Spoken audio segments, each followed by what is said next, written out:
Good evening and good evening and welcome to this evening's lecture from the St Lucia National Reparations Committee. It's our April lecture being held belatedly on account of it having clashed with the national budget presentation and debate and many other issues. However, that has also allowed us to broaden the scope of this evening's discussion, and therefore our discussion this evening is entitled Pandemic and Volcanic Eruptions, Vaccination, Evacuation, and Options for Caribbean Survival. Because we feel that as a result of the volcano eruption at La Soufrière on the 9th of April, and coming as it did in the middle of efforts to vaccinate the Caribbean, and resulting in the double effect in St. Lucia and Grenada, its closest neighbors, of us having to not only see about sheltering ash, but also preparing to open our hearts and homes to evacuees from St. Vincent.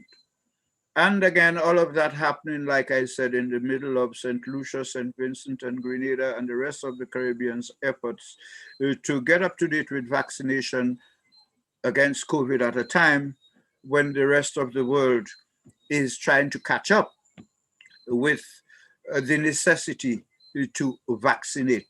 And tonight's discussion will involve presenters across a broad spectrum. We have presenters from St. Lucia who will be in the person of Dr. Glensford Joseph, who is the medical officer of health in the Ministry of Health in St. Lucia.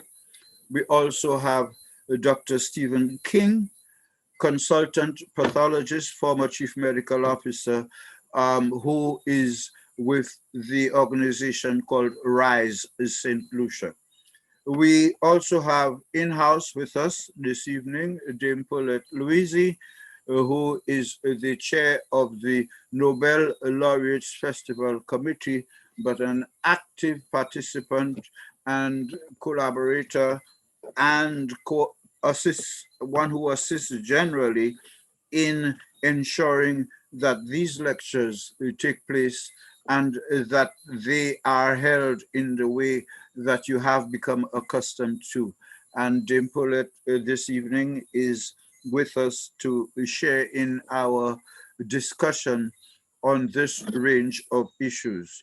But quite apart from the local participants, we also will be joined this evening by Professor Robertson, a volcanologist at the UWI Seismic Research Center in Trinidad, who has been following the St. Vincent volcano from 1979 when it last erupted 42 years ago, and who had been in St. Vincent from December of 2020, resident in St. Vincent, monitoring the volcano, and was the person with his unit who was able to advise the St. Vincent on how to prepare for a possible eruption and evacuation. And it is thanks to the advice of him and his team that over 20,000 Vincentians were evacuated safely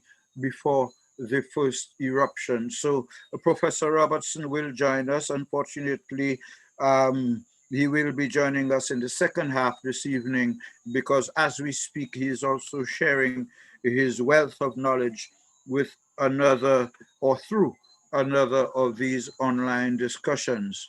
Also to join us this evening is Dr. Didicus Jules, the Director General of the OECS, which has been assigned the responsibility to undertake all the arrangements for soliciting, receiving, and transmitting assistance to St. Vincent and the Grenadines. And tonight, you will learn more about the central role that St. Lucia is playing today as the base, the bridge, so to speak, for taking solidarity and assistance to St. Vincent and the Grenadines. And following all of that, or before all of that, after our local presenters, we will be inviting you to send questions, which you can do right now through our chat room or through our Facebook and YouTube platforms. They are available and you are accustomed, those of you who have been participating, and your questions will be answered this evening. And after 8, when our regional participants join us, we will also hope that you will not only be asking questions through the chat, but also participating generally in our discussion this evening. Alors, bonsoir pour toute cette ici. Bienvenue pour le programme là soir. Ça, c'est le programme qui a sorti Comité national Réparation avec nous qui assou pour rester avec nous. Nous avons bienvenue, rester avec nous. Avec soir, nous avons regardé les affaires Volcanic qui étaient faites en Saint-Vincent avec manière qui a affecté nous en cette ici.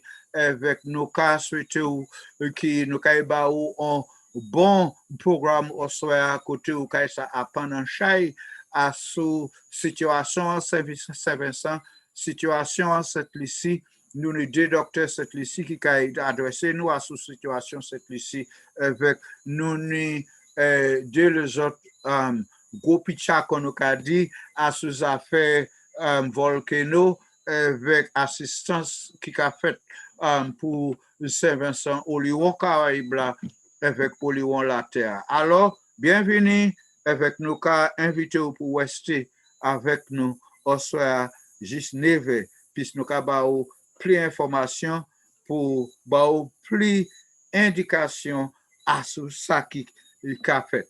So, to start off this evening, we are going to start with a message to St. Vincent and the Grenadines from the Vice Chancellor of the University of the West Indies, Sir Hilary Beckers. Now, as you know, Sir Hilary Beckers and the University of the West Indies have been very active. The university has been active for the past 70-something years, but in the recent period, the university has found itself very helpful.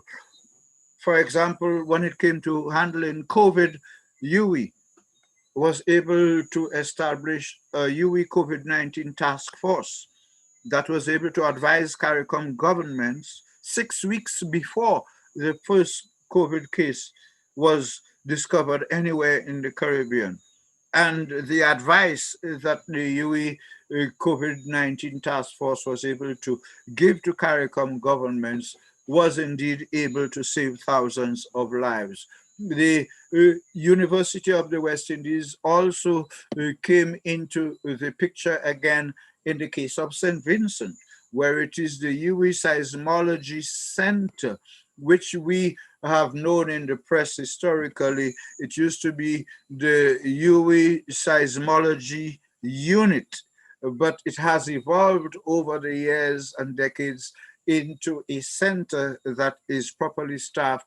And whereas it was probably only Professor Robertson, but now it is a center of which he is part, and he will be sharing their views with us. But University of the West Indies was also able to provide engineering and other sort of assistance and advice in terms of coordinating the Caribbean's response to St. Vincent. So we are now going to be joining Professor Sir Hilary Beckers as he gives us this message to St. Vincent and the Grenadines. And I want to say to you that it is not the usual solidarity message or the usual message which says we're sorry for you. It is much more than that, I guarantee you. And coming up is Professor Sir Hilary Beckers.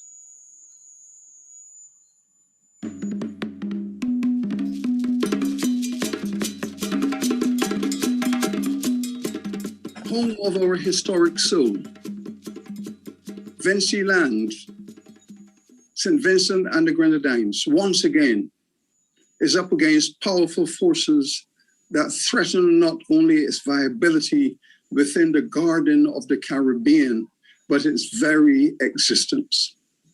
But it has faced these mighty forces before, both those that are man-made with designs of domination, as well as nature's intent to place man's battles from time to time in balance. But as I speak, this small but most robust, resilient Caribbean nation, a global leader, is vibrating on nature's ventilator, being tested once again like no other. Its volcano erupting as a destructive force within the nation's democratic development agenda signifies the subversion of sovereignty and sustainability.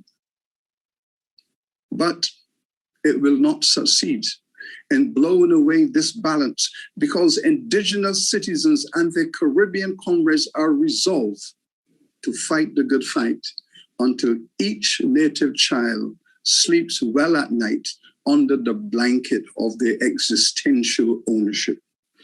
Rumbling since Christmas of 2020, it has since fumed with fury. It has welded the month of April 2021 into our indigenous memory, never to be faded. Its ash now possesses the atmosphere. It covers the nation. Barbados, blessed ancestral neighbor, 140 kilometers to the east, is fed on a daily feast of white-powered granite. Everywhere in the regional neighborhoods, there is fear of the ferocity.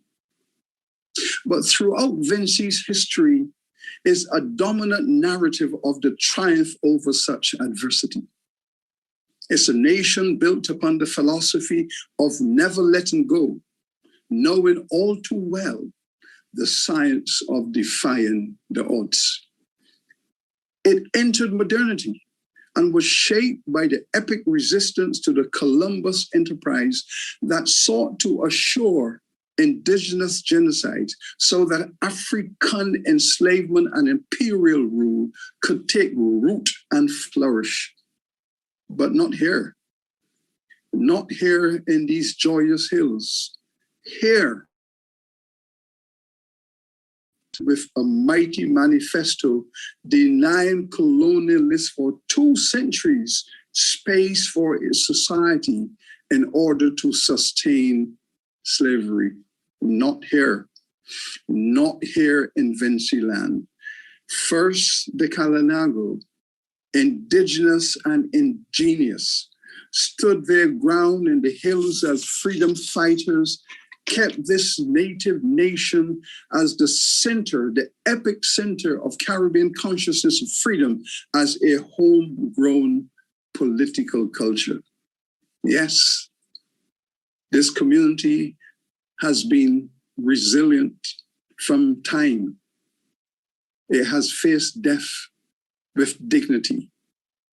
After the Kalinago came the Garifuna. Africans inspired, mixing and commingled, taking the hills as their sanctuary, defying conquest and sustaining indigenous sovereignty. Led by Chief Joseph Chataway, hero of this history, leader of the Caribbean resistance before Toussaint Louverture. Here, Chataway defied pre-NATO forces. St. Vincent, the Grenadines, home of the Grand Stand. Losing the battle in 1795, the Garifuna nonetheless won the war. They were taken as captives to Balaso, there in defeat, to die, and then transported to Rotan Island off the coast of Honduras, there to die finally. With no fresh water, their captors believe that, like the iguana, they could not survive on Rotan. But they did. Their unconquerable spirit fought both man and nature and triumphed. The irrepressible nation that is St. Vincent and the Grenadines rose from the ashes of this history and today instills Chateau's consciousness in the soul of every child, every man, every woman in the vicinity of the volcano and further afield in Kingstown knows intimately the distant sounds of souffle. It's the survivor's solo of a special people called by nature to stand against the fire. And stalking the volcano, Gonzalez, the comrade, the giant of a prime minister, at large and in charge, the minimum leader elected with maximum respect, invokes the national ideology of survival in the ballad of Soufrière. As chairman of the United Nations Security Council, our Prime Minister Gonzalez, of the smallest nation ever to hold that chair, told the world of giant leaders that humanity at its best will always conquer over nature and history at their worst. Yes, our volcano, he told his people, cannot be the end of our vision, cannot be the end of our project of building a nation. This nation will rise mightier than ever before. The ash of today, like that of yesteryear, will be swept away. The lava will be safely guided on its way, and the nation shall erupt from the dust. Yes, this nation has walked this road before. Yes, it has. And with the help of old friends and the support of new allies, it will be resilient and it will thrive once again. St. Vincent and the Grenadines shall conquer this contemporary. St. Vincent and the Grenadines, here and forever and ever. Amen.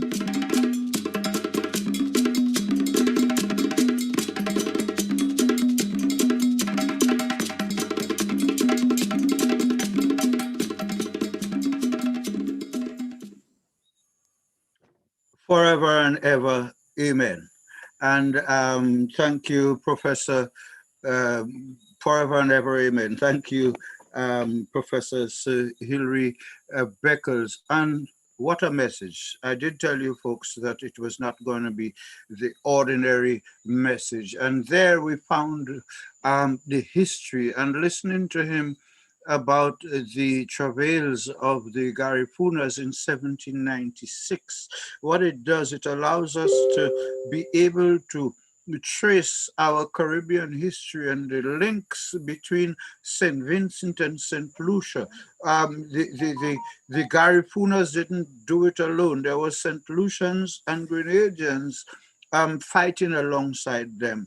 And in that 1796 was also, that same 1976 was also the same period when, it was also the same period when the St. Lucian freedom fighters who had resisted, again, 3 sets of Europeans to establish a free St. Lucia. The French and the British had to combine with 17,000 troops. We have this whole song about the Grand Old Duke of York, who marched up the hill with 10,000 men.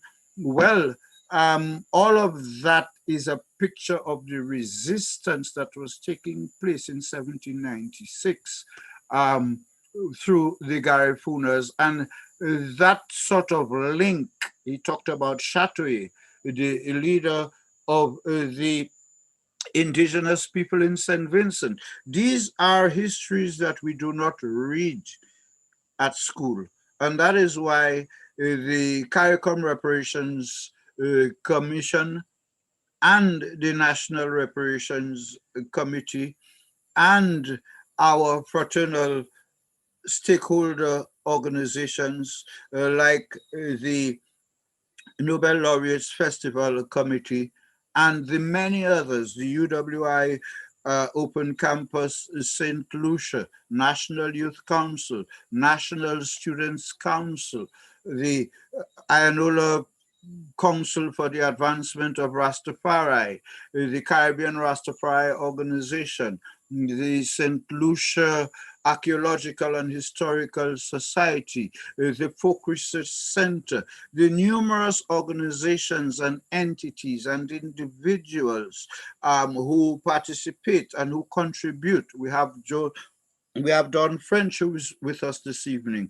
We have Nkrumah Lucien. We have lots of persons who in their individual capacities have also made and continue to make those contributions towards these lectures that normally are held on the third Thursday of every month. That is the National Reparations Lecture in St. Lucia, the third Thursday of every month. And the regional schools history and reparations lectures take place on the fourth Thursday of every month. But whereas the national lectures like tonight take place between 7 and 9 p.m., the daily lectures, the Thursday school lectures take place during school hours from 10 to 12. So we appeal to all of St. Lucia, all of the Caribbean people, wherever you are, to ensure, please, that during the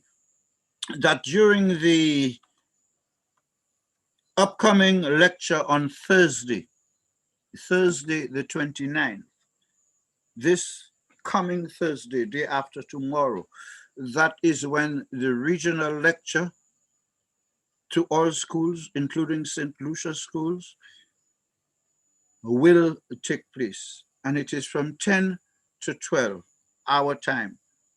And it will be broadcast to all secondary schools. We've also invited the Chief Education Officer, Dr. Fiona Mayer, to be with us this evening to share some views with us on the different issues that will be dealt with.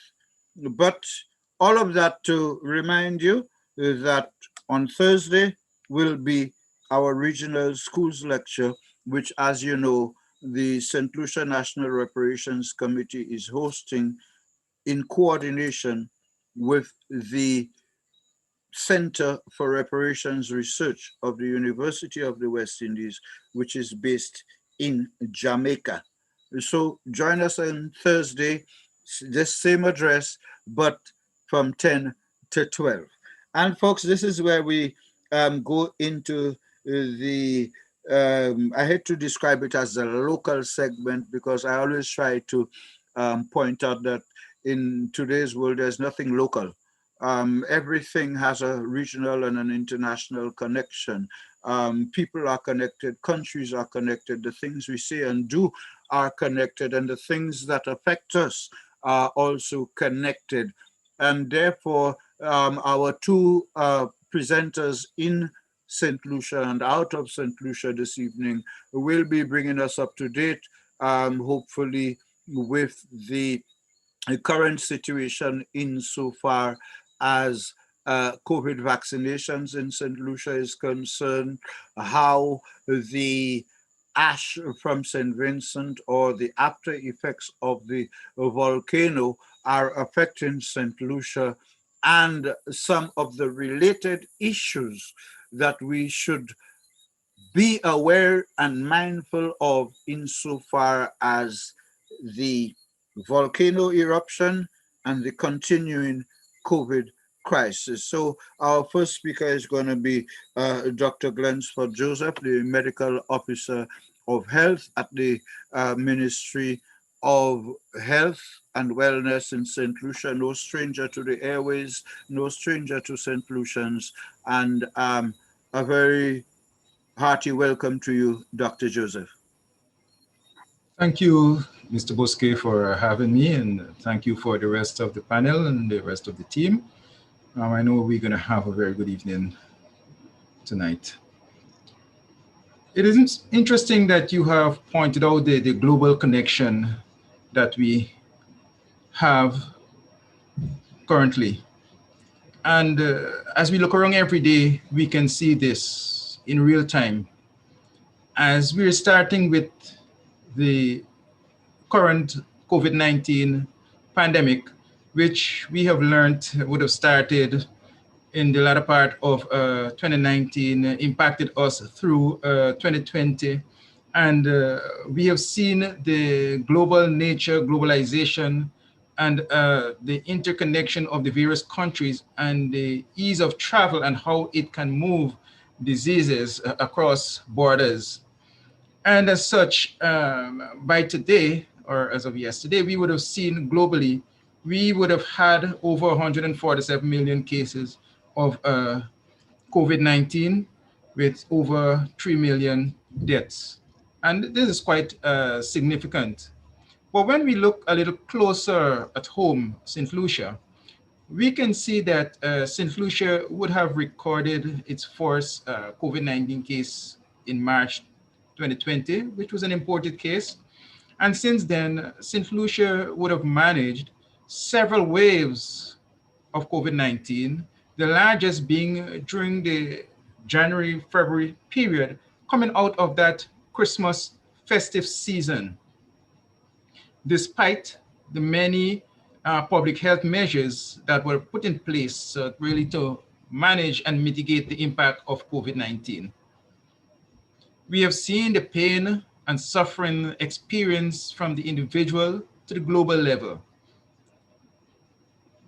This pandemic really highlighted and continue to reveal many of the health and social disparities that we have across the globe. And St. Lucia is no exception. What this pandemic has done is to erode many of the health and social gains we have had over the years, especially when you look at some of what is called the sustainable development goals, especially as it relates to goal 1, reducing poverty. So we have seen that there is a great risk for many persons across the globe to plunge back into poverty. We have made several strides as we manage this COVID-19 pandemic.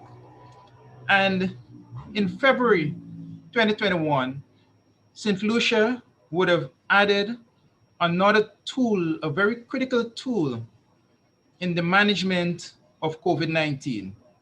And this is the COVID-19 vaccine, and more so the AstraZeneca vaccine. It is important to note that despite the introduction of this vaccine, we need to really continue with the many public health measures, including the wearing of masks when in the public spaces, physical distancing, frequent hand hygiene. We have learned of the cancellation or restriction of mass crowd events, as this virus loves that environment for its propagation. We have learned of the curfews, as well as the many and important surveillance systems that had to be put in place at the ports of entry to help to secure the border and the population of St. Lucia as it relates to COVID-19. This week is a very important week for vaccines and the vaccination program.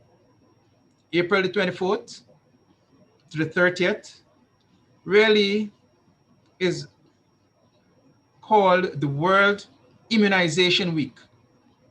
And it gives us collectively, and more so at the Ministry of Health, the opportunity to amplify the positive impact of vaccines over the years, as they have been very instrumental in eliminating many vaccine preventable diseases, including the 1980 declaration of smallpox by the World Health Organization. So vaccines are very important and strategic in eliminating certain health issues, infectious diseases.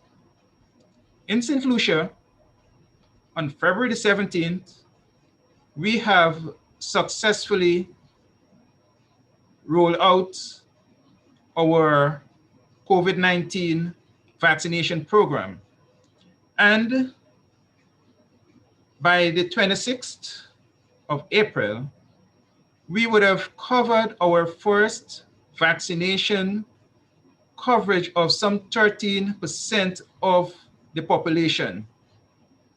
I must acknowledge, though, a decline in the uptake of this vaccine over the past 4 weeks, which coincides with the reporting of associated side effects like blood clots, as observed in many other countries.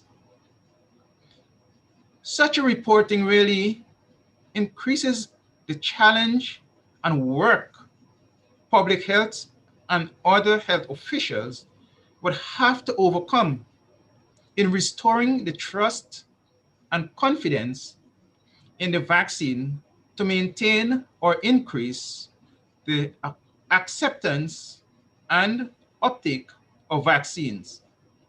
Hence, the ministry is amplifying its education and awareness campaign with a community focus to better inform, educate, and empower the population in making that bold step towards completing the COVID-19 vaccination process. Now, this is very, very important.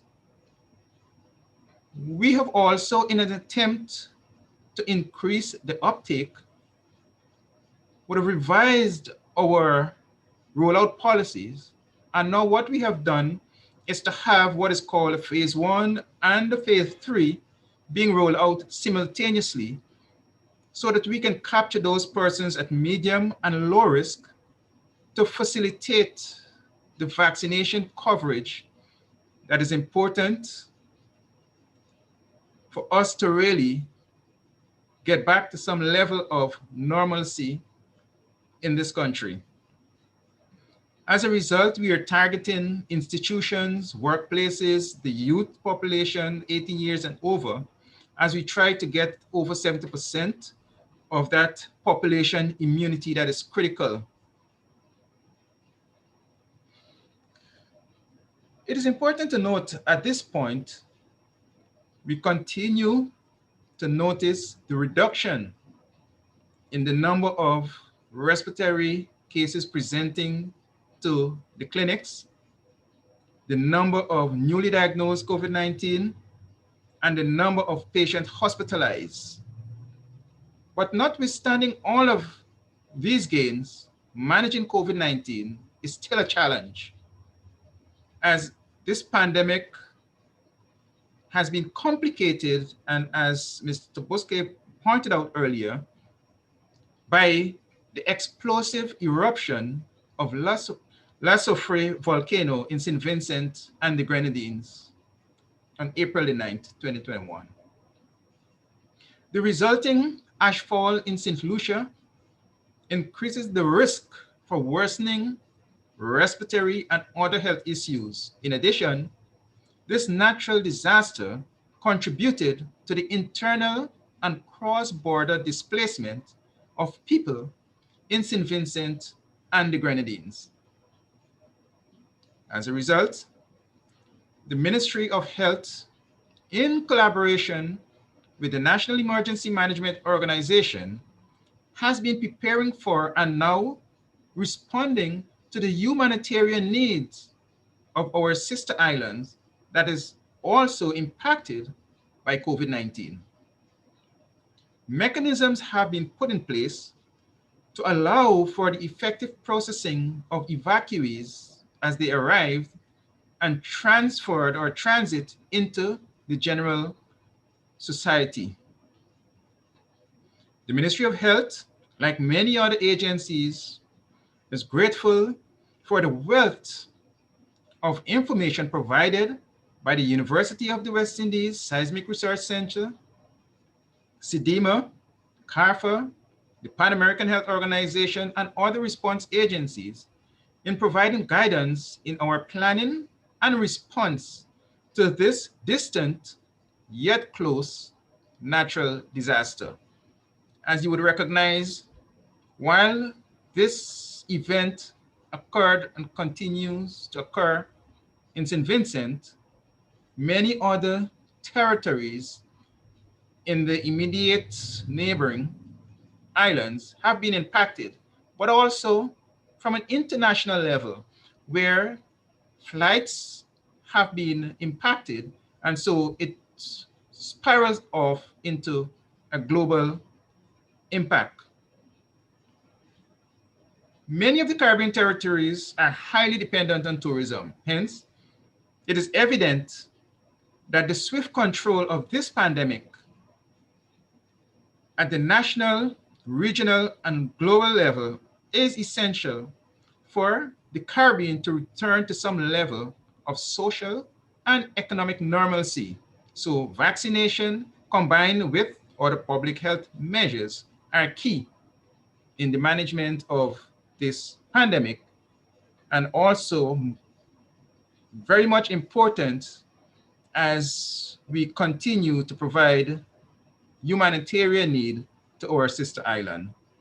At this time, I'm going to hand over to the moderator. And during the dialogue, I hope to bring out much more based on your targeted questions as it relates to the pandemic, vaccination, as well as management of evacuees. Thank you. Over to you, moderator. And thank you very much, Dr. Glensford Joseph. And of course, as we promised, Dr. Joseph has given us a universal view of the problems posed by the pandemic, the epidemic that became a pandemic. And 1 year later, he's been able to show us where we are, and also has brought into focus the not only the challenges that we face, but also the opportunities. And of course, he expects that he will receive the questions that will help him further elaborate on what he has just said. Avec usa kuyeno, avec usa voye question bano, avec nous qui répondons ici à ce programme, ça là, qui en anglais, qui en créole. And reminding those of you who are joining us late that our topic this evening is pandemic and volcanic eruptions, vaccination, evacuation, and options for Caribbean survival. And we have looked so far at the vaccinations and the evacuations resulting from the pandemic and the eruption. We also, in the second part of this program, will be hoping to look at some of the issues we tend not to look at when we're in a crisis, how to make good out of bad. And one of the things we're going to be looking at, talking to Dr. Robertson, Professor Robertson about this evening, is can we put the ash to good use? because right now it is a problem to everybody. Everybody wants to get away from the ash. Everybody is being warned against the ash. But is there good use for the ash? And that is something that we will be discussing, and I'm sure you will be surprised at some of the good things that have been done and can be done with ash, not in its hot state, um, flowing out of the volcano, but certainly we will be able to look at that. Let us move to our the second presenter this evening. We've just heard Dr. Glensford Joseph, the medical officer of health at St. Lucia's Ministry of Health. Our next speaker, Dr. Stephen King, not at all unknown in St. Lucia, and of course, I would dare say not at all unknown across the region, because his services have taken him beyond our borders for many reasons on more than one occasion. Dr. King, as we indicated earlier, is an independent consultant, a pathologist by training, has also served as St. Lucia's chief medical officer.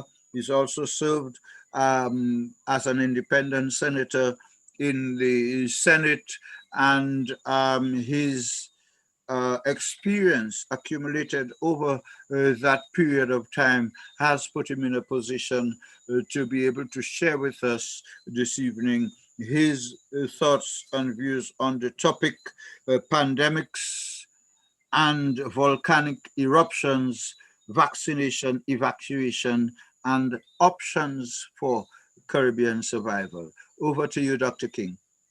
Good evening, Earl. Thank you for that. Good evening, all viewers. This is a very interesting topic, and this particular forum evokes the spirit of reparations on history and presence and future in what I would like to speak about. So, challenges always come our way, and Professor Beckers, Sir Hilary Beckers mentioned that St. Vincent has faced these challenges before. But the challenges right now facing us, COVID pandemic, this COVID virus and all of its ramifications, as I'll talk about a little bit, and the volcano compounding COVID-19 pandemic. And big challenges will always come, as these have. But where it's really interesting is how do we respond to these challenges? And that is where the humanity can rise. Decision-making. The quality of our lives, our futures are determined by the choices we make right now. How do we make choices, and why do we make choices, or why do we make the choices that we make?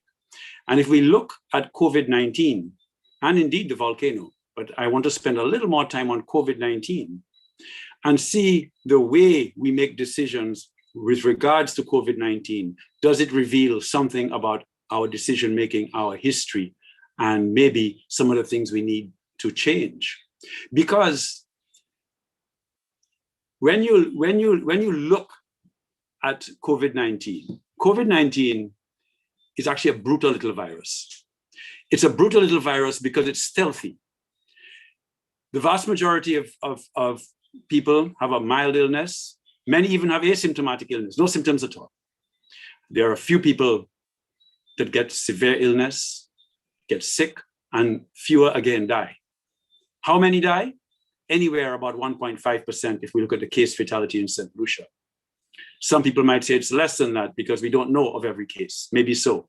But even so, we are looking, if all 180,000 people in St. Lucia got exposed to this virus, we'd be looking at anywhere between 700 to 2,500 people dead.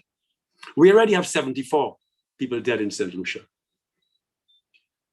It's a novel virus. It's a novel virus, and therefore science is constantly changing. Information has been changing with this virus, how it interacts with us and how we can respond to it. And this has created, in fact, together. In fact, let me add one more thing. The socioeconomic fallout of how we respond to the COVID-19 pandemic has also caused trauma to the general population. So what are the characteristics that we see now? if you ask people what is the hallmark of COVID-19 right now, they will tell you uncertainty, feeling of fear, anxiety, and being overwhelmed. And that rapidly translates into frustration, anger even. And that is what you feel boiling in the St. Lucian and the Caribbean population. And it's not surprising, because we human beings like security. We do not like uncertainty. Both the COVID-19 pandemic, how we respond to it, and the volcano have compounded uncertainty in our people, and therefore fear and anxiety. But let's look at the responses that we've had.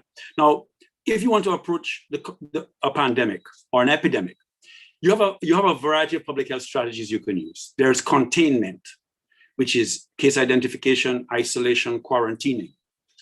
But within that strategy, it's how you do it. How do you case identify? How do you isolate? How do you quarantine? Do you use coercion or persuasion? And what age-old forces are driving this decision making?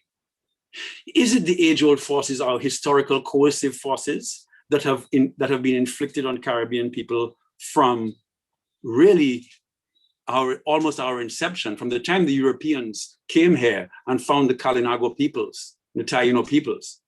From then, it was a story of coercion. Laws that are passed for enforcement, for the expediency and the benefit of the authority, the rulers. So we have to ask ourselves the question, is that manifesting itself in how we respond? Because there are alternatives. An alternative approach would have been what Dr. Glensford Joseph spoke about: education, awareness, empowerment, social mobilization, pro-social, partnership with the people, equality, equity, those responses. But those have not been the historical responses in our region. And the question is, have we been able to repair our own thinking? We talk about reparation and we look outside and we say, please, Europeans, or not please, you Europeans must repair the damage that you have done. And we are right. We are very right. But the damage is not just an external damage, it's an internal damage, an internal psychological damage. Some people would even call it an epigenetic damage. Some people even say we are almost doomed or cursed to make these same decisions because of epigenetics and mimetics, what we have accepted as being the way to do things. Then there's mitigation. That's another strategy in public health control of disease, infectious diseases. In the case of COVID-19, masking, mask mandates, physical distancing, reducing social gatherings, hand washing, just what Dr. Glensford Joseph spoke about. Again, the question is now begged again. How should we enforce these protocols? Should they be enforced by the self-regulation or external regulation? Should we again use law enforcement and punitive measures, or should we use pro-social empowering measures? Population immunity, either through natural or vaccination. So the natural immunity says, let us all get infected. And when we get to the 70%, everybody being infected, the epidemic will die out. And that's true, that will happen. But what will be the price? How many St. will die in that approach? And that's the stealthiness and the sting in the tail of this little virus that we believe that too many will die. So we need to move to vaccination. We really have no choice. But look at how the vaccine hesitancy is manifesting. Look at how the misinformation is manifesting. Look at how, because it's a us versus them rather than us versus the virus in the response that we have now engendered in our people, our Caribbean peoples, that people don't trust. They don't trust what we are saying. They don't trust the authority, be it the science authorities, certain community leaders, or even the government. So they then buy into misinformation. They buy into the rebellious messages that this is a conspiracy theory to kill all Black people. Don't take the vaccine. And that resonates because, you know, if you have people that are going to enforce and oppress you, you want to resist. And if the resistance comes by me not complying with what they say in a manner in which I can, so I will. That is how I'll manifest my revolution or my rebellion. And those forces, those are age-old forces that were on the plantations, they were in the hills, and we are evoking them again. But the problem is, to what detriment?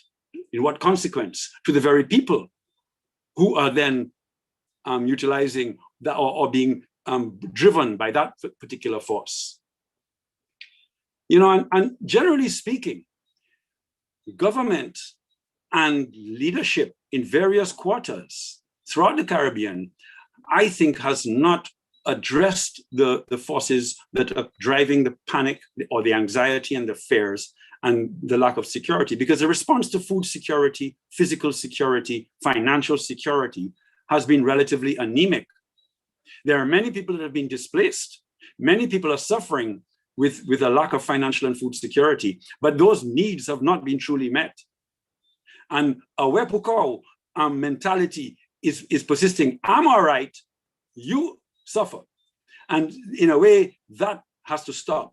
And that in fact speaks to the whole desire to be a unified people, a supportive people, not only in St. Lucia, across political and class and socioeconomic divides, not only there, but also across the region. So the volcano erupts in St. Vincent.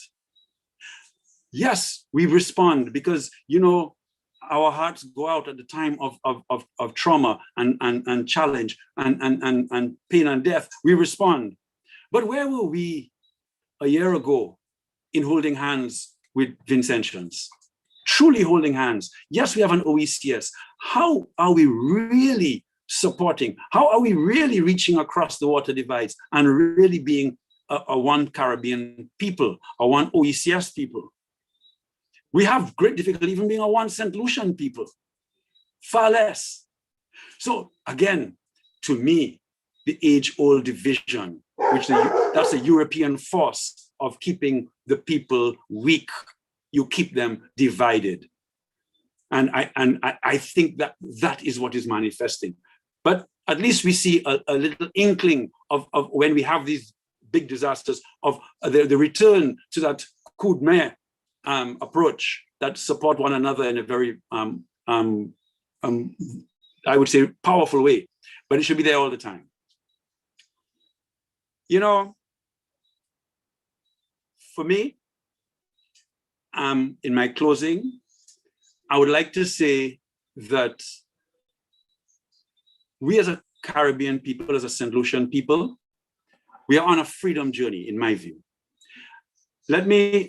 I remember I wrote a little something about the freedom journeys that we're on. And I just take a few minutes to share with you what I think. I think that as a Caribbean people, and I think the Committee for Reparations, I think this resonates with them because their advocacy resonates with me. And so Hilary Beckers and his advocacy truly resonates with me because I can feel the truth, the integrity, the authenticity of those arguments. We are a people on a continuing journey of freedom, but we have a very, very long way to go. COVID-19 has been like an apocalypse, an unveiling, an exposing of our own inner inadequacies. And it is an opportunity to actually make a quantum leap in the freedom journey. Because what would we want? Leadership that is faithful to doing the right thing. Leadership at all levels. I'm not just talking about government, but leadership throughout the communities, doing the right thing, spreading the right message, having the courage to look at somebody and say, my brother, no, you are not right on this matter. This is what I think is right, and this is why I think it is right. So do the right thing, say the right thing. Also, leadership is essential. We must step up.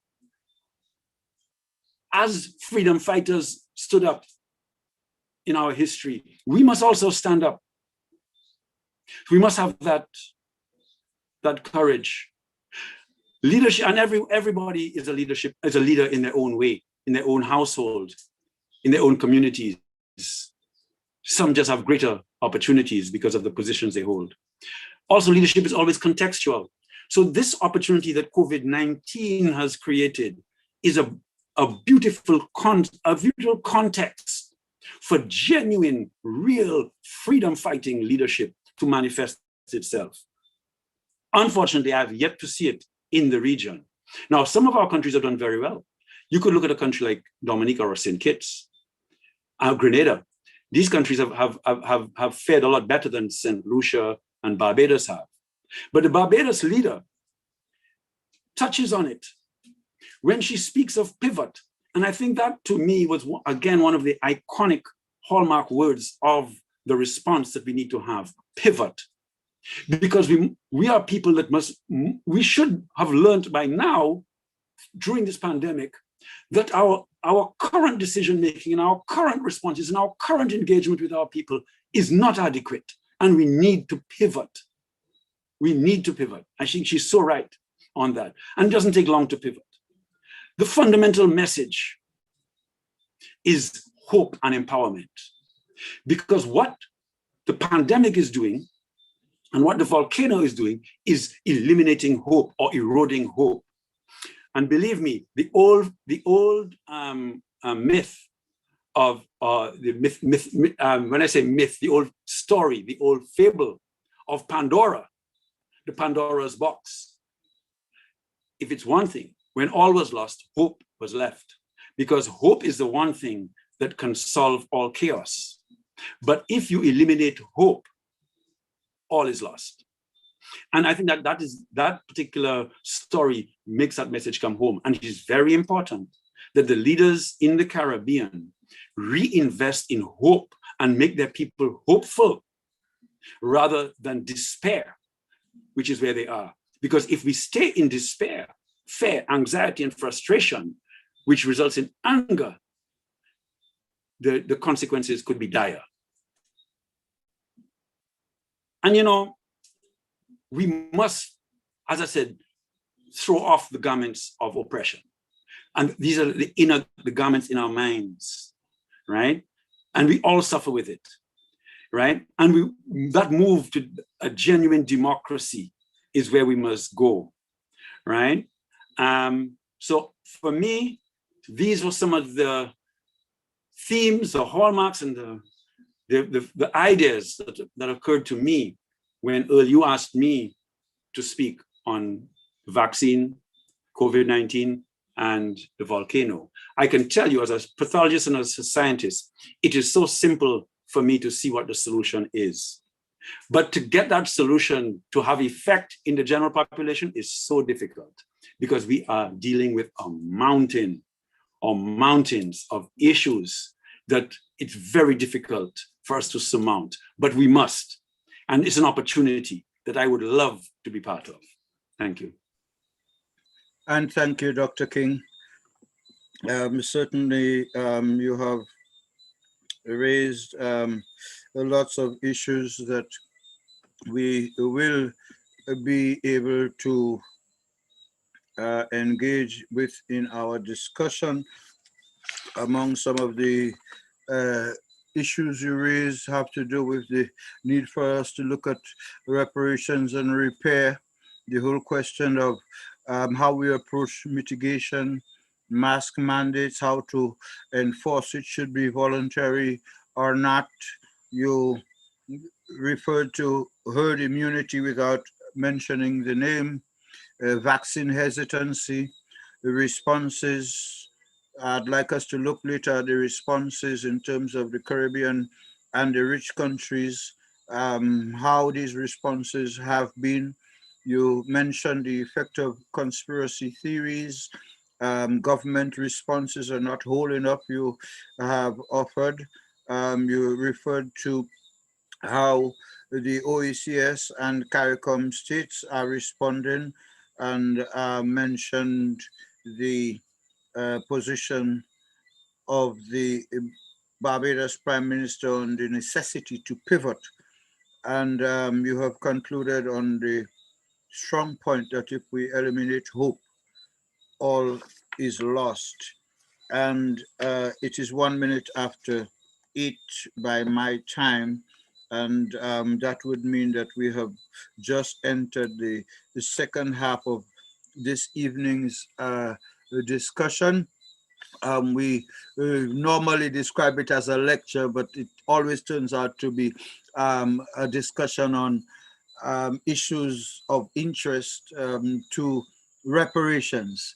And you would wonder what pandemics and volcanic eruptions, vaccinations, evacuations, and options for Caribbean survival have to do with reparations. And I think that Professor Beckers' introductory statement went along those lines to point out to us that there is a history to everything that happens.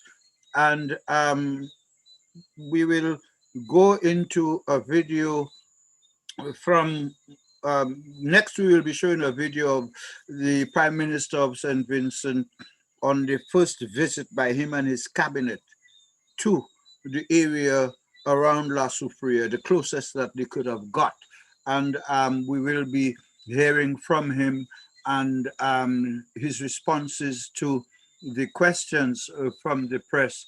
But I would also like after that to ask Jane Pullett to share with us some of her own views on the historicity of such events, because I also have another video that we will share with you in which Professor Robertson is pointing out that the linkage of the volcanoes is a linkage that we are not aware of because we don't see that link.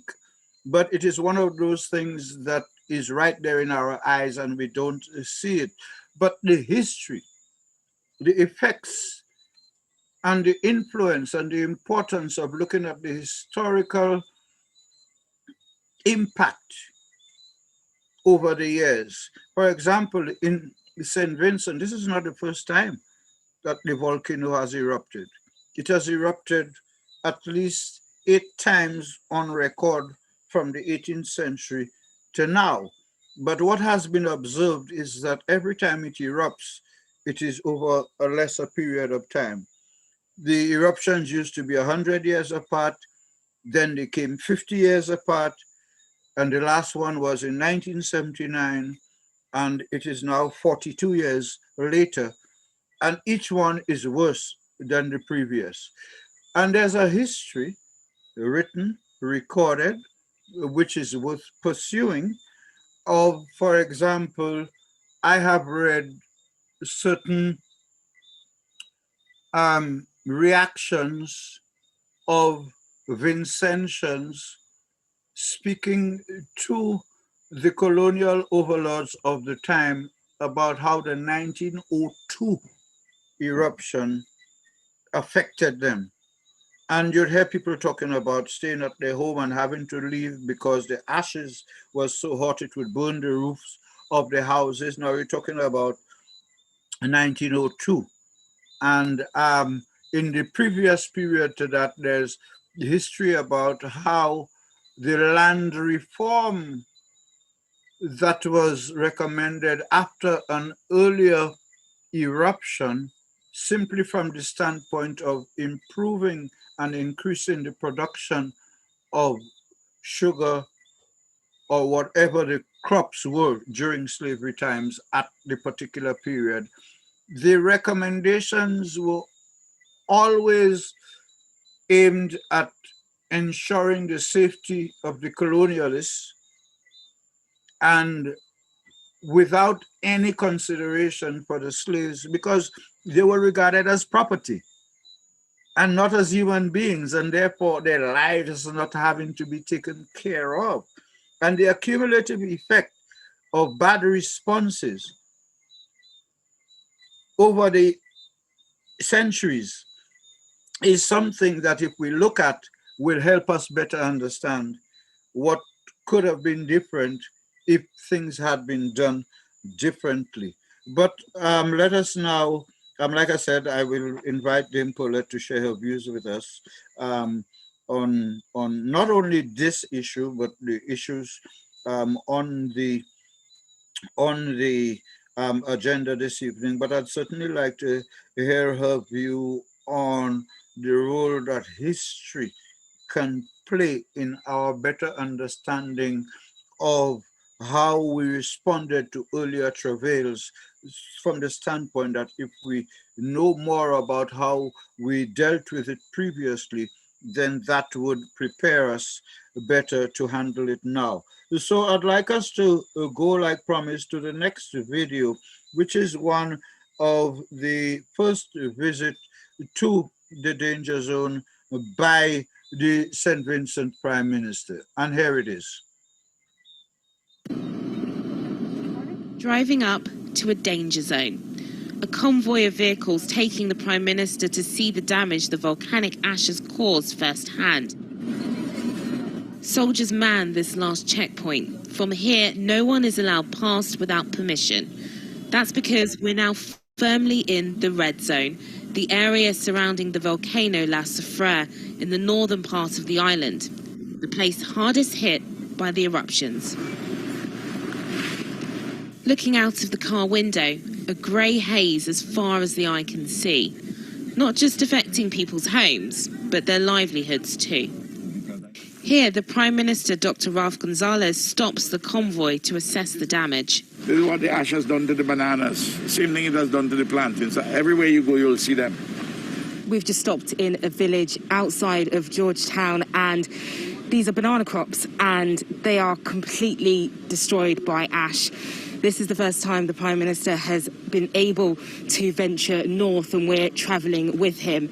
And you can just see at every stop, there's just so much dust getting in your eyes, dust getting in the back of your throat, dust everywhere, and whole communities just empty and destroyed. On the roadside, the Prime Minister meets a farmer who lists all his damaged crops. Banana, plantain, you got cucumber, pigeon peas. Godwin also happens to be a famous calypso singer here. He tries to lighten the mood. Stove, this your meter to boil. I put it on coals fire. This your meter to boil. The song resonating with locals within earshot. The lyrics, this meat is hard to boil, meaning the task is difficult, but you will prevail. Ba-ba-dam, ba-ba-ba-dam, groove how you like. Hey, but what I know, I'm telling you. From the foothills of the volcano, around 20,000 people have had to leave this area. The evacuation made even more complicated by COVID-19. And then a rumour started saying that if you wanted to get into a shelter or leave the island, you had to have a vaccine. Can you clear up whether people need to be vaccinated if they go to a shelter or if they're going to a ship? Because that's something that has been confusing, and a lot of people have been talking about that on social media. No. In relation to the issue of vaccination, there was absolutely no requirement at any time to go into any shelter to be vaccinated. As we continue up north, people are working to clear the road. You can see how thick the ash was, piling up on the side. Happy, why are you still up here? When we get to Sandy Bay, we can no longer go on. The road to the next 3 villages, impassable. At the end of his tour, I asked the Prime Minister how he's feeling about what he's seen. What are your initial thoughts when you see all of this devastation? It's desolate. It's terrible. You'd use the word earlier. Parts of it is like the apocalypse. There's a bit of a danger here, isn't there? Because we've come up to come and have a look, but people aren't even allowed to come back to their homes. What's your message for those people? Well, the point about it is this. We are taking a risk. We have taken a calculated risk. They wouldn't have support systems to get out very quickly. So it's very dangerous for them to come up and stay. The government in the UK have initially only given £200,000. There's been criticism about that from the Caribbean community in the UK. They say that's not enough. What do you say to that amount of money? Let me put it this way.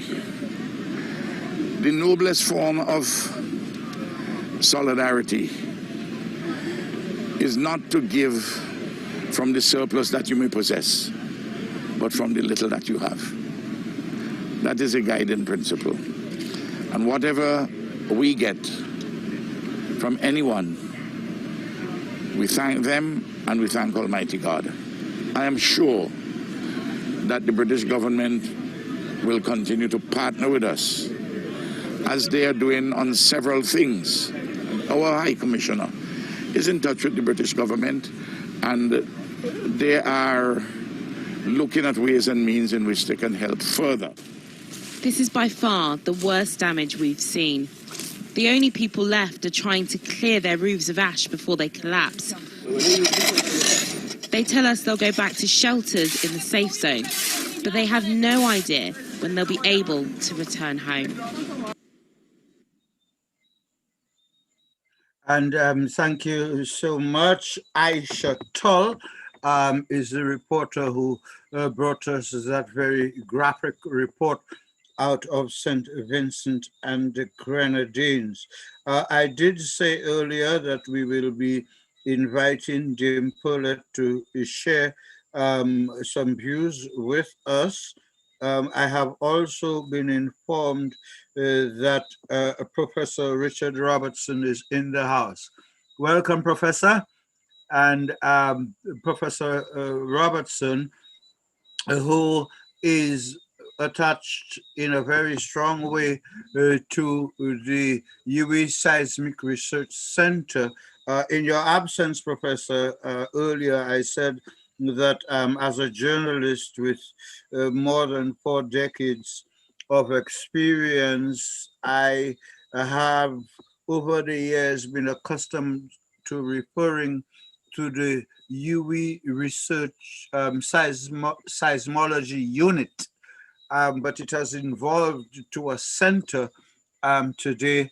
And despite its evolution and changes as necessary over the period of time, it is also important to note that you have been a central figure there in the 42 years since 1979, when Professor Robertson was a student studying art. He wasn't studying volcanology or seismic activity, he was studying art.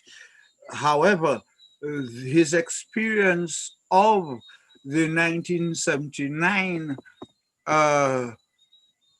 volcanic eruption at La Soufrière played some part, and I'm saying all of this from listening to him in many other sessions prior to tonight. And Soufrière played a very important part in getting him to want to be a volcanologist. And rather than pretending to be his biographer, I'd like us to welcome Professor Richard Robertson from the University of the West Indies Seismology Center. Professor Robertson, welcome. Hi, good afternoon. Good afternoon. Thanks for having me. I'm not quite sure what you want of me this afternoon, so you'll have to guide me accordingly. I don't know if you wanted a brief on the volcano. No, there's a brief sent, but I didn't quite get a chance to look at it properly. Yeah, kind of busy. Okay, let me tell you. We did point out that we think everybody knows that we've had the volcano. It's been coming, and I was hoping we wouldn't go into too much of the scientific reasons as to why volcanoes are formed, etc. But I did have a video that I will not show now that you are here, in which you were making, and these are the 3 things that we'd like you to look at. 1, explain to us the linkage, the underwater linkage of the volcanoes. We're linked. You've spoken about that. We are linked. We don't see that link, and we tend to believe that if a volcano erupted in St. Vincent, that's St. Vincent business. Not really anything to do with Barbados or Jamaica or Trinidad. Secondly, the whole question of ashes, the ash, it is a bother. Before you came on, I said that I have heard and I have asked previously for you to advise us on whether the ash is total hell and damnation forever or whether there can ever be any good uses of the ash. Can the ash be put to good uses? And one of the reasons I say that is because in 1974, I bought a can at the airport in Jamaica. It was a tin of canned Jamaican sunshine with a warning, do not open or you will lose the contents. And I was wondering whether, tourists would want to go back home with some volcanic ashes. But I also know that there are some agricultural possibilities because the ashes go into the ground, and you could probably guide us on that. And thirdly, we would want you to give us a view on how you feel Caribbean people and countries have responded. We have been accustomed to being told to prepare for hurricanes, and we've been lately been told to start preparing for tsunamis. I've heard you respond to the question as to whether a volcanic eruption can cause a tsunami, which you confirm can happen. But do we now have to start preparing for volcanic eruptions as readily as we do for annual hurricanes or for what we still consider to be impossible tsunamis? So along those lines, let's see what you can give us. Right. So let me, if I forget any of the points you made, you could for me. So the first thing is in terms of the connections within the region. The process that caused St. Vincent to exist as an island and that causes Dominica or Grenada or St. Lucia to exist, the same process is connected in the sense that it's part of a natural process, an earth process that involves what's called subduction of one part of the earth, and the resultant product of that subduction is the creation of something that's called magma, that eventually, because of the condition of that magma, it eventually finds its way to the surface. It builds initially a submarine island, like, for example, Kikemjeni is. And eventually these islands, during many decades and sometimes millions of years of eruptions, they become larger and larger, and then eventually they become islands. I always end that by saying that we as humans then go and live on the islands and forget that the process that created the islands in the first place continues, irrelevant of us. So therefore, when the volcanoes erupt, we are totally surprised. But the fact is that the islands were created by volcanism, and the very nature of that is what causes us to both love the islands and also have to deal with the hazards associated with it. So in that context, the islands are connected because of the same process by which they are formed. They're not connected physically in that one is, there's some sort of pipe that connects Grenada to St. Lucia to St. Vincent, that kind of thing. But they're connected because of the nature of how they are formed. So that's their connection. And I'm saying that by their very connection, we should therefore, and goes back to the last point that you make, we should therefore deal with volcanism as a process and as a hazard and as a part of life in the Caribbean that we cannot discount. And therefore, if we live here, if we love these, we live here, we love these islands, they're fantastic, they're beautiful, lots of people come here because they're attractive.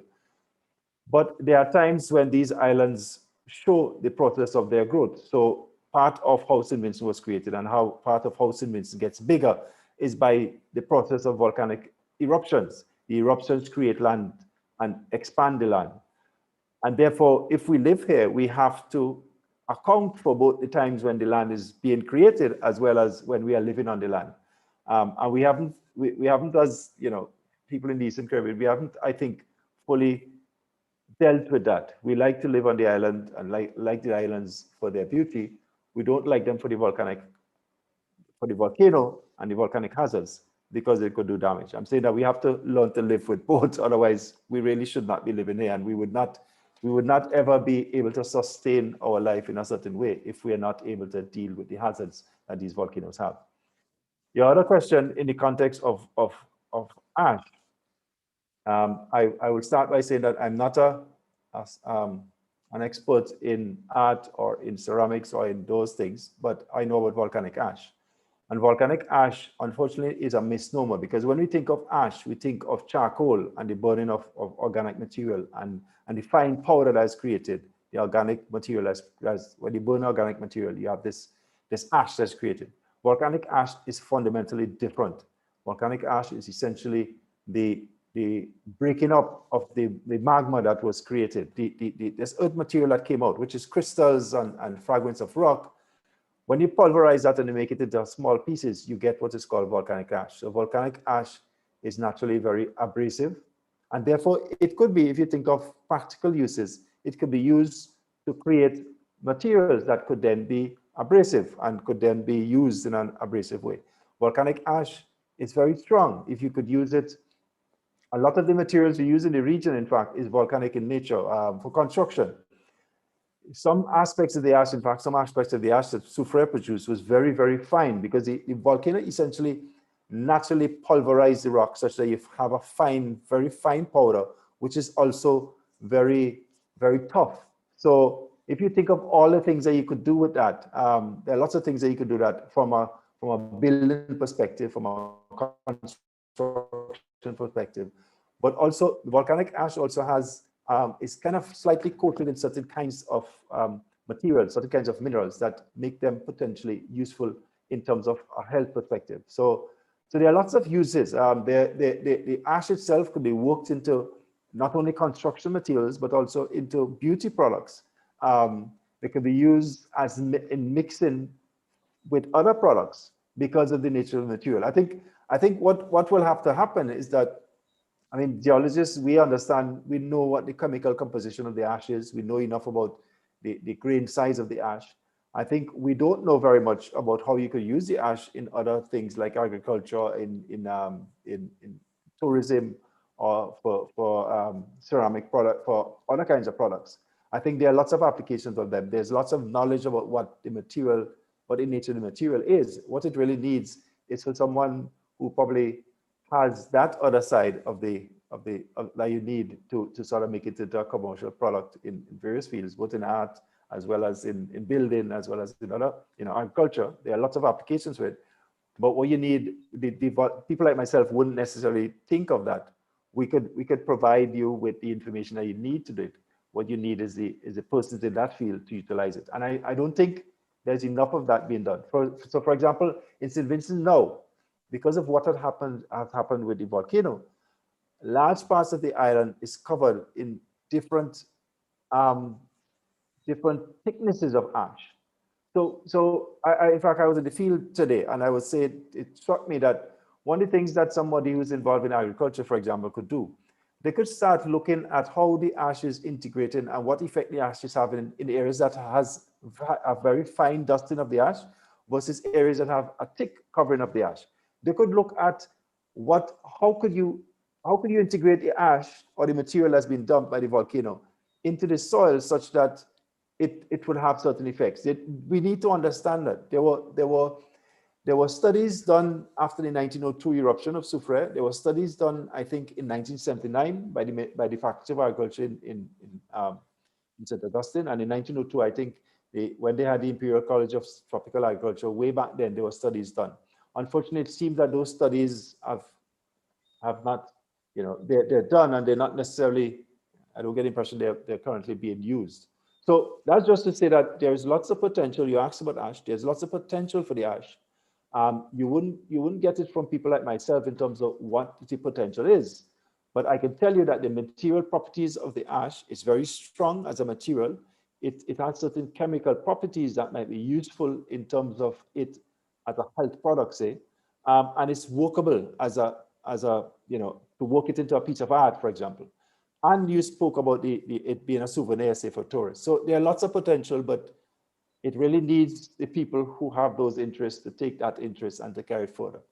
And there was one other thing you asked about, and I think I slipped. So I dealt with the connections. I did with the ash. Yeah, well, yes, Doc. The last one was about your reaction to how the region has responded. Right. But one of the other things I'd like you to look at, particularly for the St. Lucian listeners, viewers, participants, the sulfur springs Right. in St. Lucia have been advertised historically as the world's only drive-in volcano. Yes. It is very successful tourism advertisement for St. Lucia. Yeah. And it has been there from time immemorial. It has never erupted. One of our historians and archaeologist, Robert DeVoe, wrote about the historical role of the sulfur springs in the time being used by the Arawaks to tell the time, and the ability, the way it crosses the Tropic of Cancer and the Tropic of Capricorn, and the way in which he put it across was that you get the impression that the sulfur springs is like, for lack of a better phrase, the grandmother of the volcanoes. Okay. And I don't know if it was a bit of extra nationalism or it was fed by understanding of what it represented at the time, because from his account, the time was set through what we call the sulfur springs, but they have been boiling forever. Yeah. What would be your advice? Should we just take it that, they will boil forever, or should we begin to consider other possibilities? I know you're very careful with your words and your advice and so on. Yeah. But like I said, it is perhaps it's a driving volcano, the only boiling one that keeps on boiling forever. You could boil an egg in it, as we encourage visitors to do. But is it worth being eternally optimistic that it will never erupt? No. Yes, in France is no. You have in all of the islands at least one volcano or one center from which we would not be surprised if you have eruptions. And the Soufrière, you speak of the sulfur springs. The sulfur springs is part of what we call the Soufrière volcanic complex. Like Soufrière in Montserrat as well. Right. Yes. And it is the center in St. Lucia where we would not be surprised if there is activity that involves some sort of eruption. It's not showing any sign of any kind of eruptive activity at present, but if there was going to be an eruption in St. Lucia, that is the place that it would be. That is your youngest volcano. That's the one that's most likely to erupt in the future. It is certainly not a dead volcano. It is one that by its very, the boiling that you spoke about, by its very nature, it tells you that it is alive and that there is some source of hot material down below. In the case of what's happening now is that the hot material is down below, is simply some source of magma that's beneath the surface and it doesn't have enough energy to get to the surface. There may come a time, just like Soufrière did, which also was fed from some magma chamber, and we think that magma chamber had something else came in that gave it the kick that got it going. That same thing can happen in St. Lucia. And that's why St. Lucia is one of the islands that the Seismic Research Center covers in terms of monitoring its volcanoes. We monitor your volcano in St. Lucia, as we do in some couple of other islands. So that's not to say that you have to start again endlessly unnecessarily worried, but it is a fact. In terms of your other question, in terms of the region, I think the region has always, we live in a Caribbean that have always been very, very positive in terms of its reaction to hazards and the impact of hazards in any of the territories. So I think the response of the region to St. Vincent is fantastic in terms of from a humanitarian perspective. And that's great. That's how we are. We're Caribbean people. And despite the fact we live in individual islands and our politics make us see ourselves as St. Lucians and as Vincentians. I mean, I am a Vincentian who live in Trinidad. I don't see myself as a Vincentian. I'm a Caribbean person. I'm from the Caribbean. And that is what I am. I mean, I'm one of those people that think like that. But my point is that we have always responded positively like that, and that's fantastic. That's not surprising. However, I think what we tend to do is that because of the nature of our politics, that is, we see ourselves as independent territories, we therefore, like you said, see the hazards in that kind of way. So that we see, yes, that Soufrière is erupting and St. Vincent have a volcano that's erupted. And that is not so much how we see it as St. Vincent's problem, but we see that volcanic hazards is a St. Vincent problem. But I'm saying that's unfortunate because if you look at the region from my perspective, which is from a sort of a geological perspective, we're all part of what we call the Les Antilles or the Caribbean plate. And the Caribbean plate, the Caribbean region operates in a similar way. It operates at one. So the fact that you have volcanoes in a volcano in Montserrat and in St. Vincent and in Dominica, they're all connected. So to me, it's one region, and it's not so much St. Vincent volcano, but is a volcano in the Caribbean. The same thing happens with earthquakes. And one of the things that struck me particularly when, for example, Haiti had its big earthquake, was that we saw it as a Haitian earthquake. While if you looked at earthquakes, in fact, if you look at hazards in the Caribbean as a whole, you'll realize that we are much more prone to hazards than lots of other places. But because of the fact that we think individually, the Trinidadian will think that they don't have a problem with volcanoes because the volcano is not, but the volcano is part of the whole art. So my point is that that's the part that I think I always have a problem with, because of the fact that we see ourselves as individual territories. We don't realize that the hazards that affect us as one.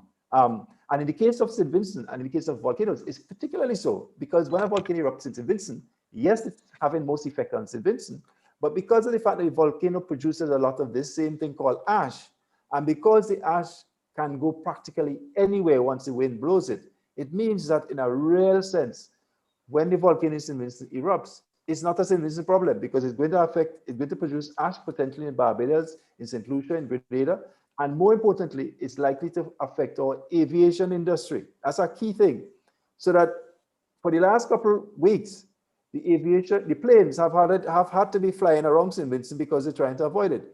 If you think now, suppose a volcano in Dominica goes off and another one somewhere else, and again, we don't think of that here. We think that because we think individually that it happens in one island. There is absolutely no reason scientifically why all the volcanoes, for example, in all the islands can go off at the same time. There's no reason why Dominica, Martinique, St. Lucia can't have volcanoes erupting at the same time.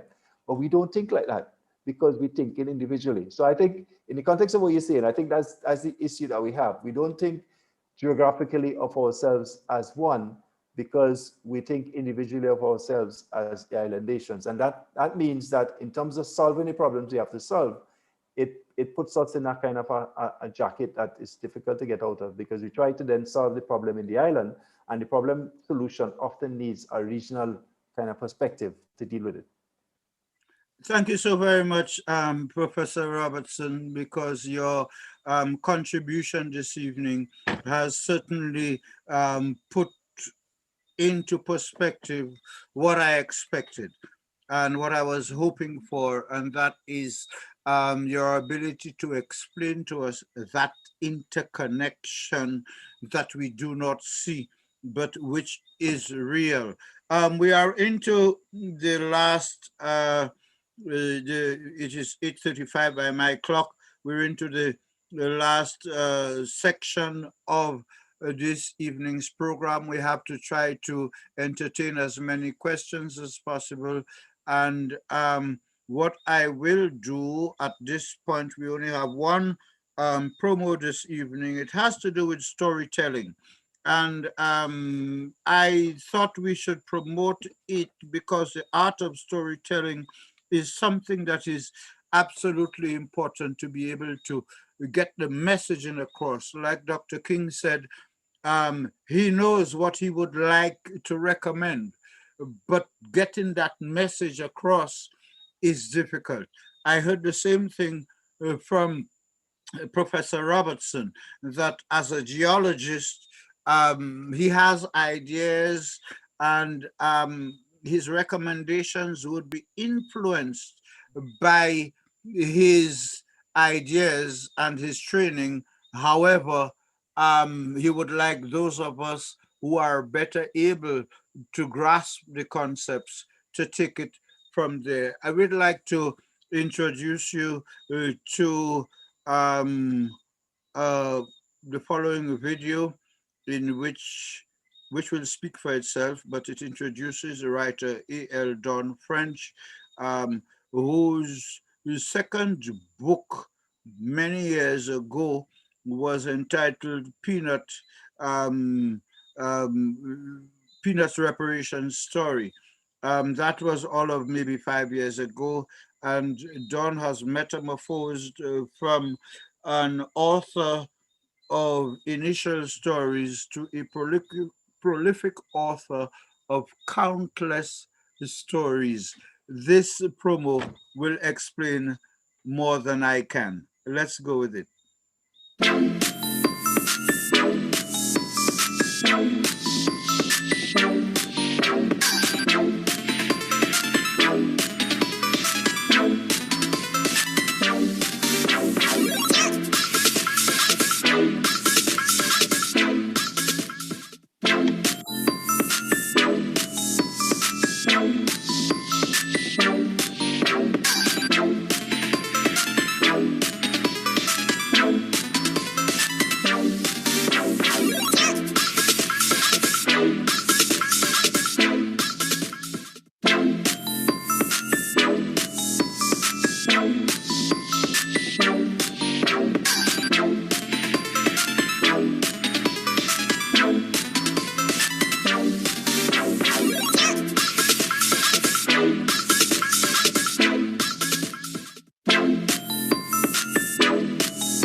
Yes, and that is an overview of the presentations or the books. The story the book I earlier referred to was Peanut's Family Tree, a reparations story, in which the Peanut character was Don's idea of taking the reparations story to children 11 and under, because she felt that we were mainly concentrating on older persons, and she came up with this concept. Today, Peanut has graduated, has grown into Sabine, and we can only encourage you to follow the Peanut story. And we thank Don, who continues to assist us. So we open for questions to be posted to us, but at this point, I'd like to go to Dame Paulette, who I've mentioned twice, and to ask her to share with us her views on where we are so far this evening. Dame Paulette. Yes, thank you, Earl. I was hoping that you would have given priority to the questions, but you asked that I speak a bit perhaps about the historicity of things, and I thought generally we tend to underestimate the necessity and the value of things past. We hear people say so often, oh, this thing happened long ago, let's forget the past, let's move on. We tend to look to the future, always, sometimes not even the present, but the future, not realizing that in fact, the past, or we might call it history, really informs and drives and inspires the present, as well as the future.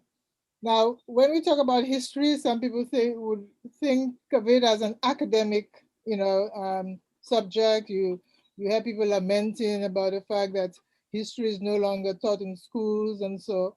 But I think if we look at history more in line with the knowing and appreciating what has gone before, lessons learned from the past, and using that information to guide our future, then perhaps people will have a different, perspective and a different appreciation of history.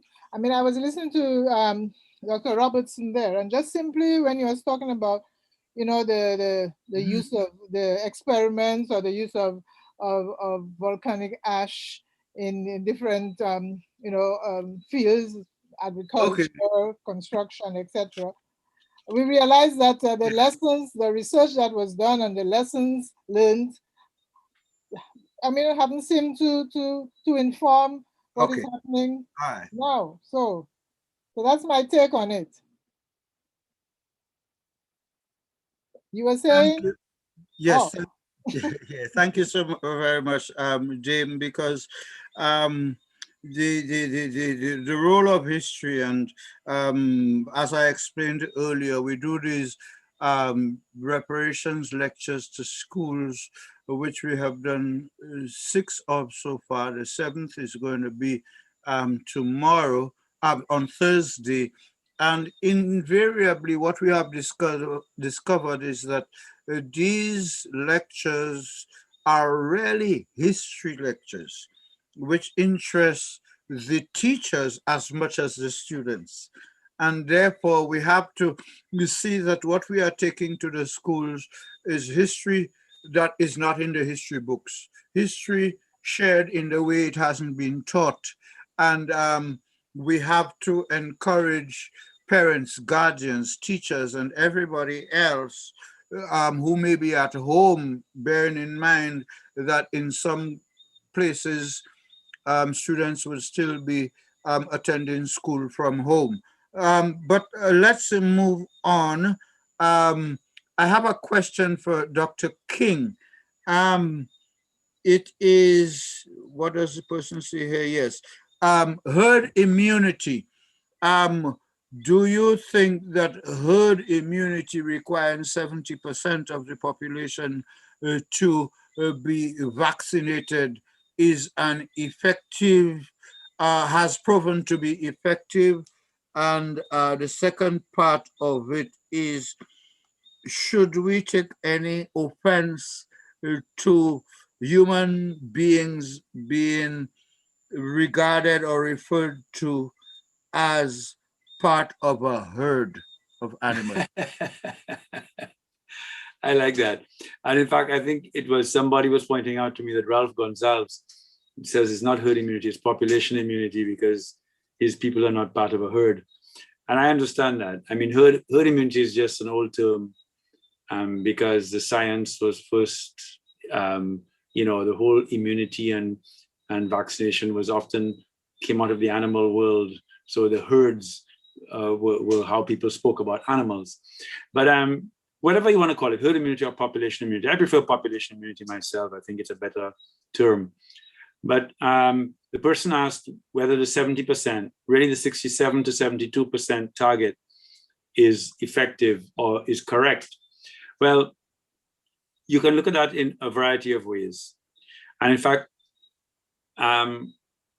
what we are saying here is, if you look at a virus with a certain reproducibility rate, that is a rate of propagating. So if me infected and I infect 2.5 people, then my reproducibility rate is, or the virus in me is 2.5.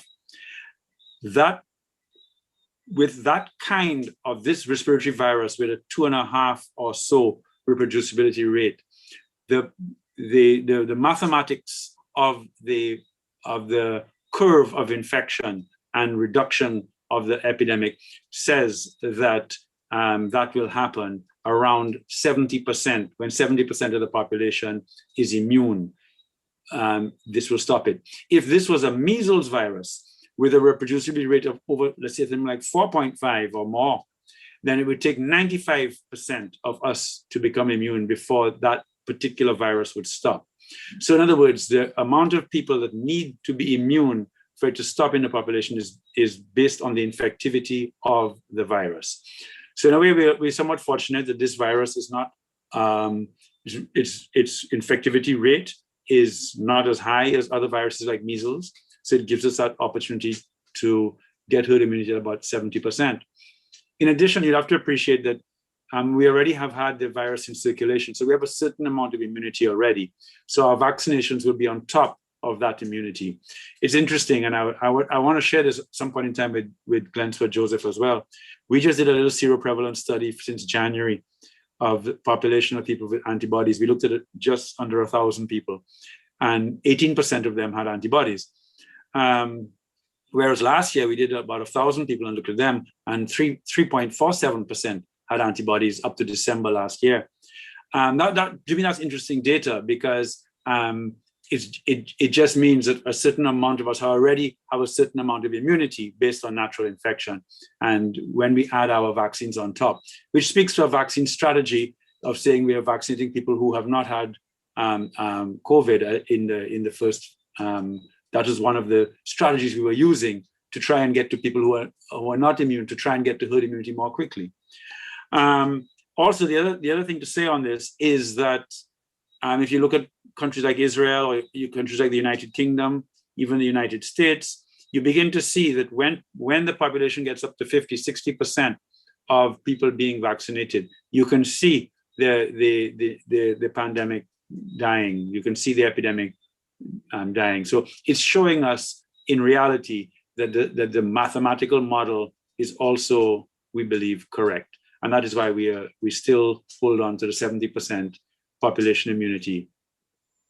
Thank you, Dr. King. Our next question is for Dr. Joseph, and it simply says, it's from a St Lucian, I guess. When should I expect my second vaccine? I suppose this comes against the background that there was some talk, I'm not sure if it was correct, that the persons who had been given dates for the second vaccines would now have to wait a bit later. First of all, Dr. Joseph, is that so? And if that is so, how much longer would they have to wait? And secondly, my question related to that is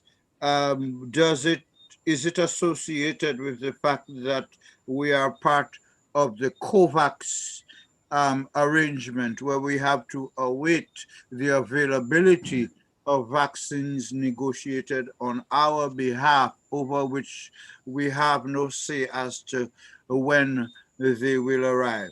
So two questions. The one from the person wanting to know when the second vaccines will be available, and the second from me, insofar as whether the waiting for the COVAX vaccine is the reason or had anything to do with why we had to postpone, if we did have to postpone the second vaccine. Over to you, Dr. Joseph. Thank you, Mr. Bosque. Two very important questions that will help our population to understand some of the vaccination policies and phases that we would have been implementing. First of all, as it relates to the second dose, as we learned that not only the COVID-19 virus and the pandemic is evolving in terms of the information, but also the information surrounding vaccines.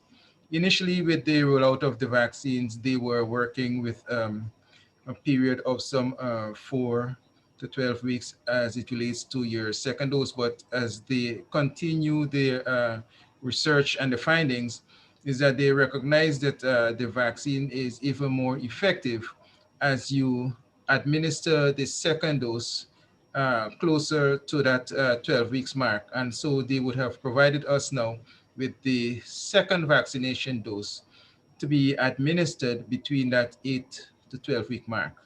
Now, some persons, when they've had the initial rollout, would have been provided with a 6 weeks vaccination mark for their second dose. And what we would have done was to upgrade that to 8 weeks, knowing that many of the persons who received their vaccines after that first rollout would have had 8 weeks period. Uh, what we would have done is to allow most of these persons to maintain the 8 weeks period, knowing that as we move forward, we can use that 10 weeks mark so that if persons would have missed the 10 weeks mark, then you have that 2 weeks buffer to get them into the 12 weeks. It will be a little challenging to change everyone from the 8 weeks up to the 10 weeks because in terms of persons may not fully appreciate the dates.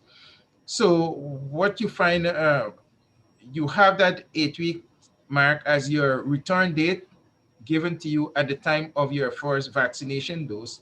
And you will be reminded through the various communication channels like the television, the radio, the WhatsApp platform, the social media, as to when that second rollout is going to take place. And actually, this week we have earmarked for the rollout of the second dose for many of the persons, knowing fully well that we have actually started before that timeline. So you will be notified, and you will also be notified of the venues for vaccination. That being said, we are taking the opportunity to amplify our vaccination process. At this point, we should have been in what is called the phase 2 of the vaccination process, where we're looking at persons at medium risk. But as I'm going to explain subsequently, you would realize that we would have moved from just a phase 2 to simultaneously rolling out the phase 2 and the phase 3, which really looks at the persons at lower risk of contracting the COVID-19 and more or less looking at the general population.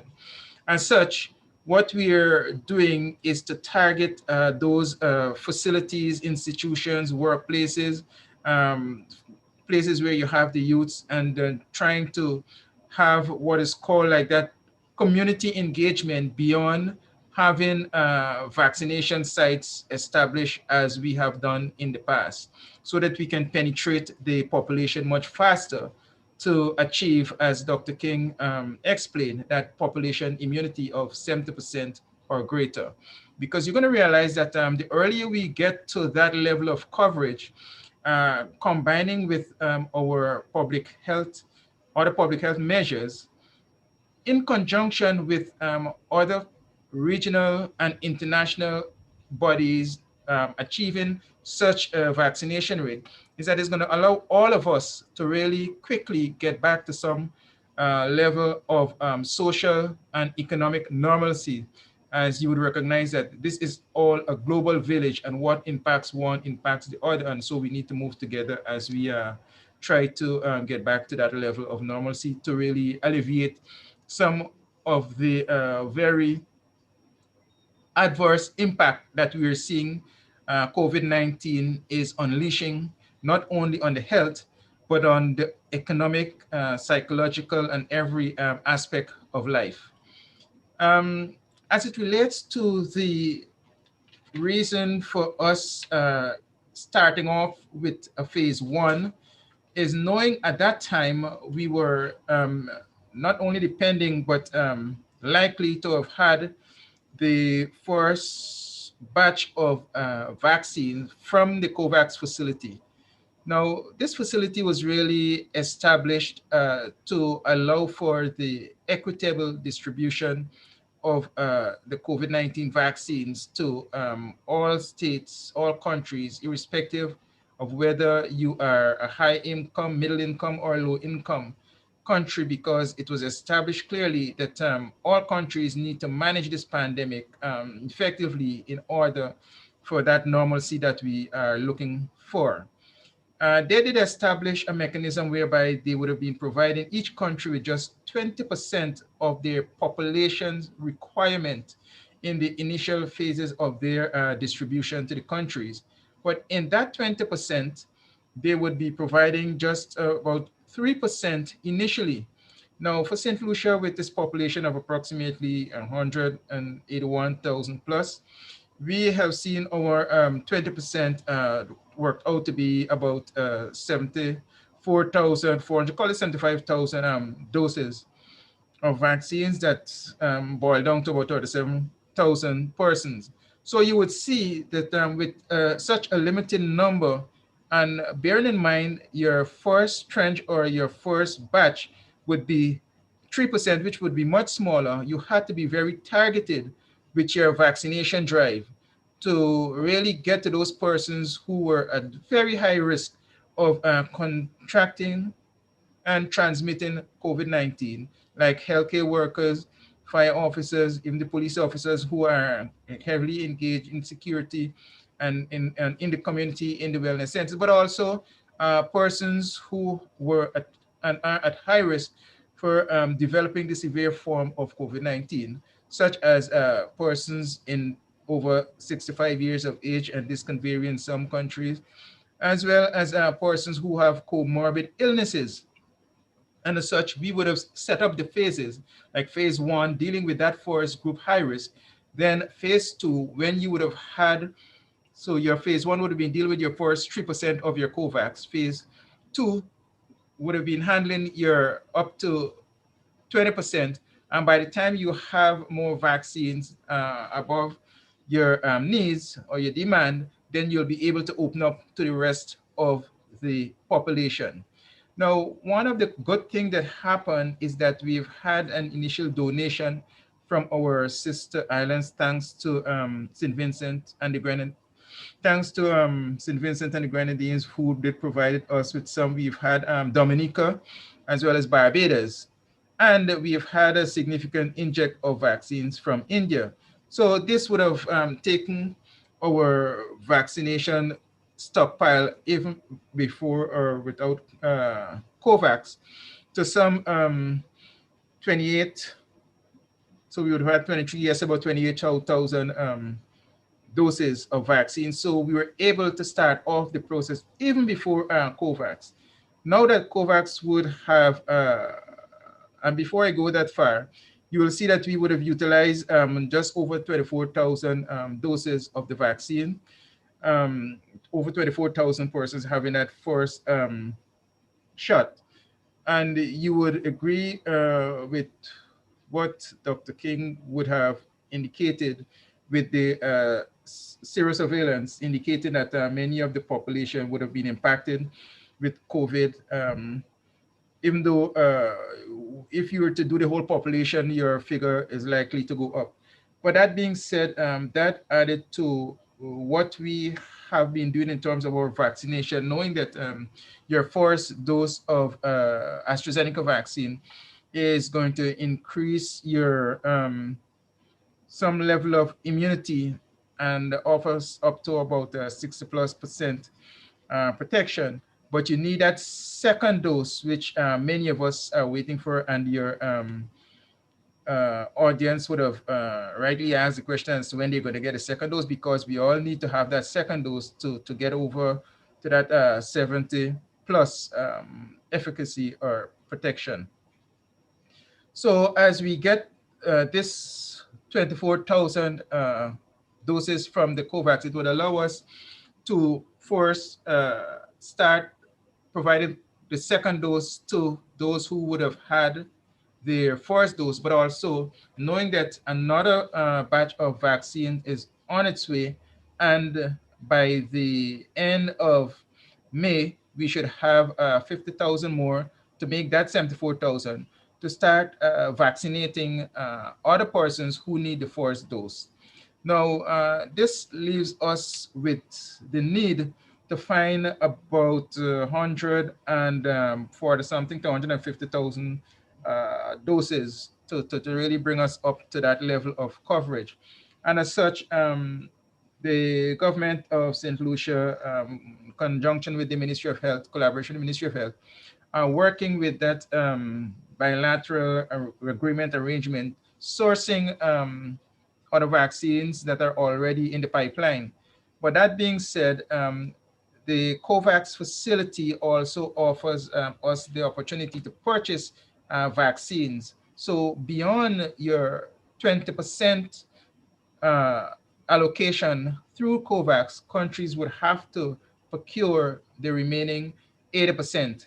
As such, you would find that we would have had a little lull in our vaccination program because we were quickly utilizing the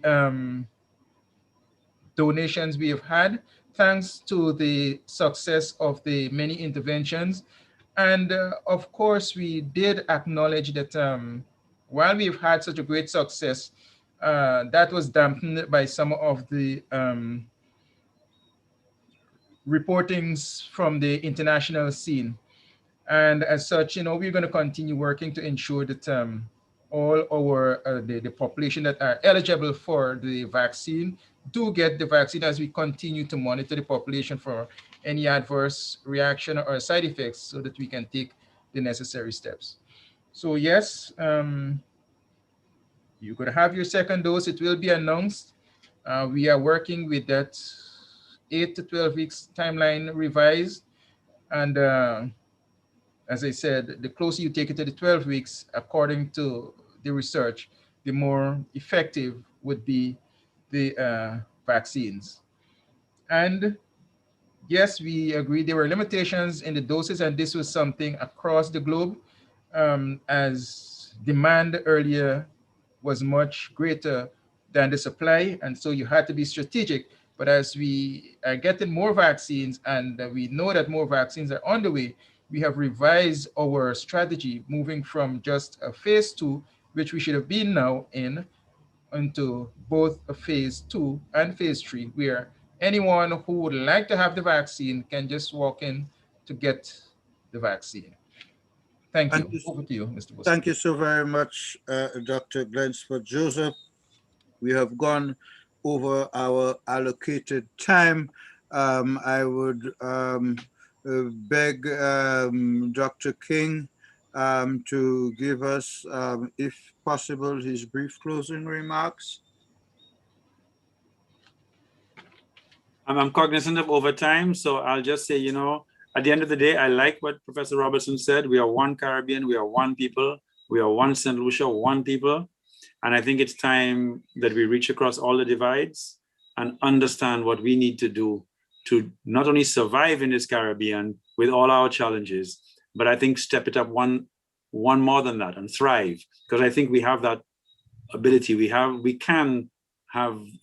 already have that resilience built into us. Our history has shown us that, and Professor Beckers mentioned that, Dame Paulette mentioned it. And I think we just need to make sure that we can truly join hands in a knowing, understanding way, taking those lessons of history, applying them so we can be truly resilient, thriving people in St. Lucia and in the wider Caribbean. Thank you very much, Dr. King. And this is where we have to say our thanks to all our presenters and participants this evening. Thanks to Dr. Glensford Joseph, thanks to Dr. Stephen King, thanks to Professor Sir Hilary Beckers for his shared message. Thanks to Professor Richard Robertson from the UWI Seismic Research Center for his opening of our eyes to the fact that we need to keep our eyes more open to what is happening at the lovely Sulphur Springs.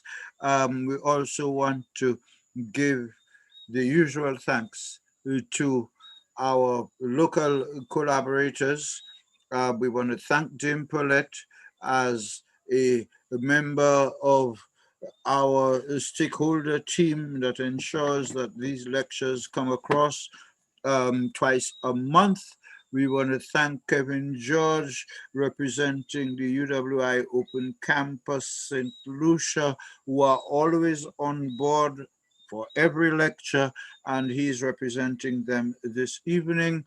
We want to thank David Foster, Cherise Glasgow, and the others at the UWI Open Campus EDU Technical Unit, who are the people behind the screens ensuring that we can see each other, but without them, we would not be able to even talk to each other, far less see. So we thank our UE contributors. We want to also thank Janet Carew, Managing Director of UE TV.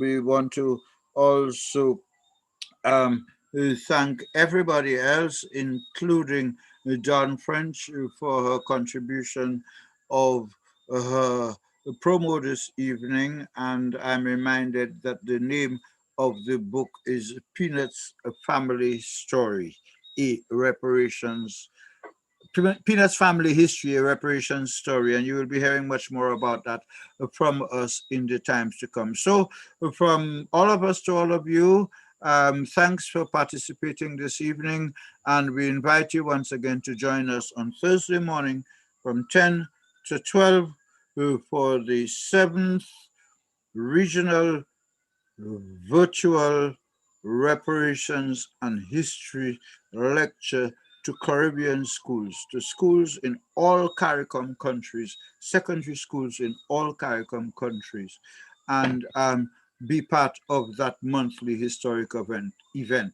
From me to you, on behalf of the St. Lucia National Reparations Committee, thanks for being with us, and we will see you on Thursday, 10 a.m.